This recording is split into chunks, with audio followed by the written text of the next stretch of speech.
I think that somehow in the way in which we talk about human design, it gets conveyed a lot that somehow openness is bad, right? We talk about we have to decondition the open centers because they're like the source of the not self. And it's very dramatic and very, very bad, right?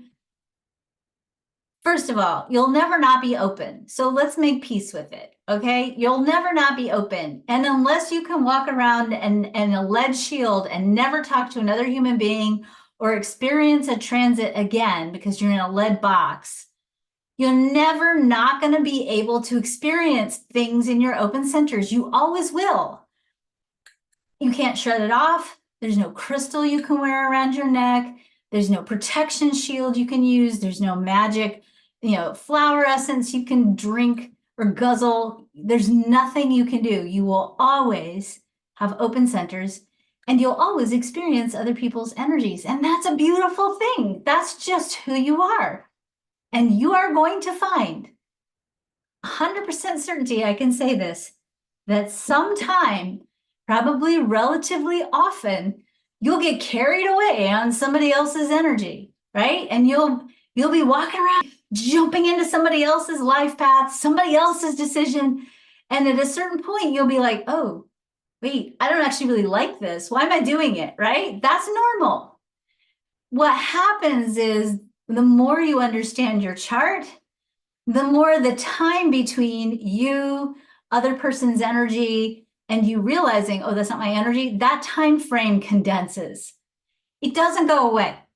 It will never go away. You will always experience other people's emotional energy, other people's identities, other people's sense of worth, other people's thoughts, other people's pressure, other people's whatever, right? You'll experience it. There's no way you cannot.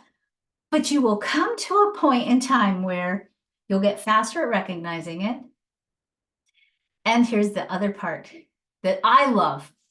You will come to a point where you'll be like, oh man, this is cool energy. I really like this. This feels good, right? I'll give you an example. I have an open emotional solar plexus. You probably all know that by now because I talk about it all the time because it's the bane of my existence, right?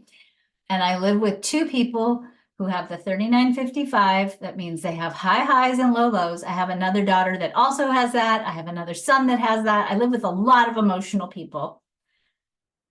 And interestingly enough, I have one child of all my kids, one child is emotionally open, and she's by far the most dramatic. And I know that she's the most dramatic because she is the most conditioned by all of her siblings.